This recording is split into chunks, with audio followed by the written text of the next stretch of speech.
Welcome to my channel English with SV Sir. Today we will discuss the textual question and grammar from the poem Mild the Mist Upon the Hill, class 9.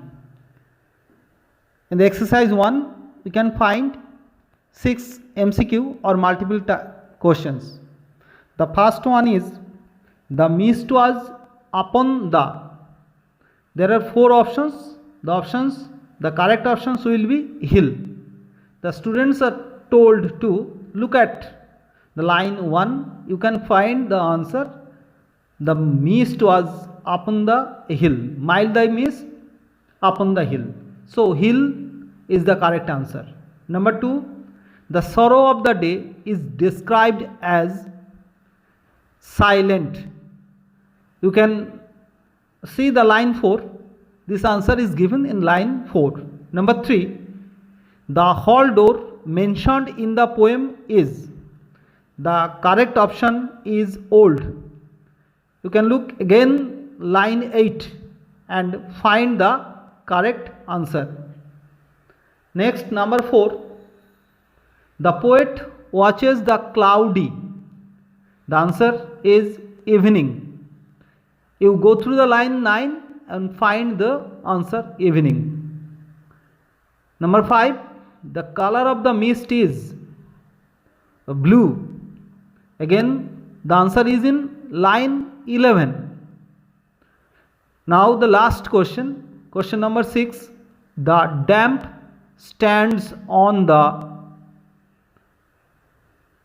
grass.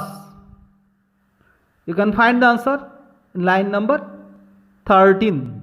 So here are the 6 MCQ answers. To give the answer correctly, at first you try to find the line from the poem, then it is easy for you to write the correct answer. Now exercise 2. Answer the following questions within 25 words. That means you can write the answers within 25 words. The answer would be 25 or less than 25. Now I read the first question. Where does the poet see herself when she thinks of her childhood? Where does the poet find herself when she thinks of her childhood? The answer, you can find the answer in line number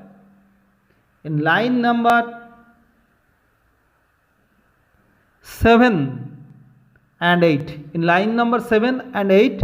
So the answer would be the poet sees herself. The poet sees herself.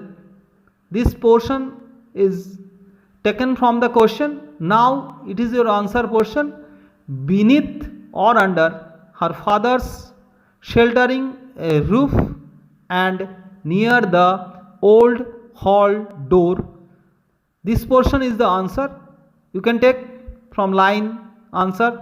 Take from line 9, line 7 and 8, and at the end you put the last portion from the question. You will find the last portion, when she thinks of her childhood.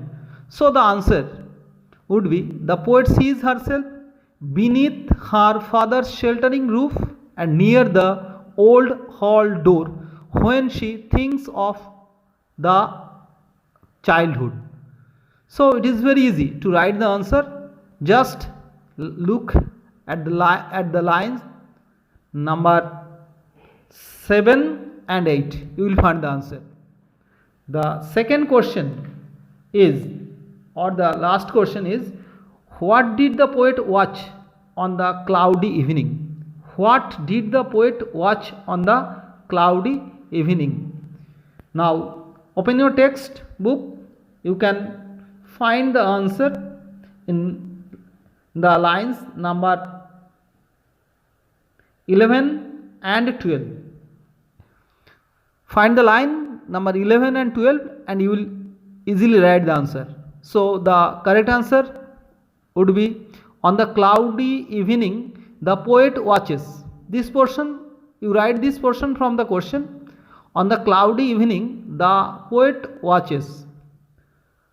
Blue mist, sweet mist of summer pearl upon the horizon's mountain chain. Blue mist, sweet mist of summer pearl. Next you only add upon just before the line 12. So the answer would be blue mist, sweet mist of summer pearl upon the horizon's mountain chain. So it would be the answer. So it is very easy. If you go through the poem again and again, and if you watch my video on this poem, it will be very easy for you to write the answer. Now we come to the grammar portion, that is exercise 3. The question is very easy here. Identify the following sentences as simple, compound and complex. You have to identify, there are 5 questions. You have to identify whether the sentence is in simple, compound and complex. I will help you by explaining these 3 terms. Simple sentence consisted of only one clause, that means there must be only one finite verb. If in the sentence you find only finite verb, only one finite verb, it must be a simple sentence. What will be the complex sentence? If the sentence is consisted of one principal clause and one or more subordinate clauses, one and more subordinate clause or clauses, it will be a complex sentence. And you can find also relative pronoun, that means that and WH words and other linkers in the complex sentences. Now come to the compound sentence. What is compound sentence? If you identify it very easily, there is a short trick. Compound sentence generally are more than principal clause and they are connected with conjunctions. Or the conjunctions are, you must remember it, the conjunctions are and, but, or, either or, neither nor, so and etc. Now we go through the first question. The question is exercise 3 number 1. He is too short to climb the wall. He is too short to climb the wall. Here is the only verb. So it is the finite verb. So there is only finite verb. So the answer should be obviously only finite verb. The sentence consisted of only finite verb. What is called it? It is called simple sentence. Very good. Simple sentence. Next. The sky was blue and the sun shone brightly. The sky was blue and the sun shone brightly. Here find the clue and. So it must be a compound sentence. Number 3. The old man who lived in a village believed that the earth was flat. The old man who lived in a village believed that the earth was flat. So here you can find the clue, who, relative pronoun, so it must be a complex sentence. Now number 4, we come to the question number 4. Leaving a job midway is not a good practice. Leaving a job midway is not a good practice. You notice that leaving, there is a verb leave plus ing, leaving, present participle, and there is also a verb is. But leaving, this participle, there is no be verb just in front of the leaving. So it is not a finite verb. Though it is a verb, it is not a finite verb. It is an example of non-finite verb. If living is preceded by any be verb, it would be finite verb, but as there is no be verb in front of it, so it is a non-finite verb, and so is the only finite verb. So this example is an example of simple sentence. And the last, number 5, the last week I met a friend who gave me a bag which is brown in color.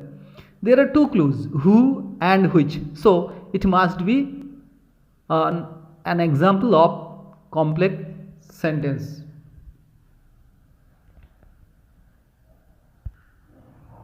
Now, exercise number 4, do as directed. Number 1, the question was so easy that everyone could answer it. Change into a simple sentence. The answer would be, you must know that it is an example of complex sentence. So the answer would be, the question was to, in the place of so you put only to, easy, then again not to answer it. So the answer would be, the question was too easy not to answer it. Second question, a friend in need is a friend indeed. This is a very common sentence. Change into a complex sentence. It is an example of simple sentence, now turn into a complex sentence. So the answer would be, a friend who helps in need. A friend who helps in need is a friend indeed. The answer would be, a friend who helps in need is a friend indeed. Number 3, question number 3, pollution is one of the most severe threats to our beautiful planet. Change into a compound sentence. So the answer would be, our planet is very beautiful. Our planet is beautiful, but pollution is one of the most severe threats to it. Again, I repeat, our planet is beautiful, but pollution is one of the most severe threats to it. Understood? Now, number 4, do or die. But it's a very common example. Do or die, change into a complex sentence. If you find an imperative sentence and it is in compound sentence connected with or, it is very easy to turn into compound sentence. At first you put unless you. What did you write? What would you write? Unless you. So unless you do, in the place of or, omit or, and you write in the place of or, you will. So the answer would be, unless you do, you will die. What is the rule? At first you write unless you, then in the place of or, you write you will. So the answer would be, unless you do, you will die. The last one, he was confused and stopped working. He was confused and stopped working. It's an example of compound sentence, now turned into simple sentence. That means there are two verbs, finite verbs. You have to turn one finite verbs into non-finite verbs and write it into, turn it into simple sentence. So the answer would be, being confused. Being confused, he stopped working. B-I-N-G, being confused, he stopped working. So you will practice it, and bye for today. See you again.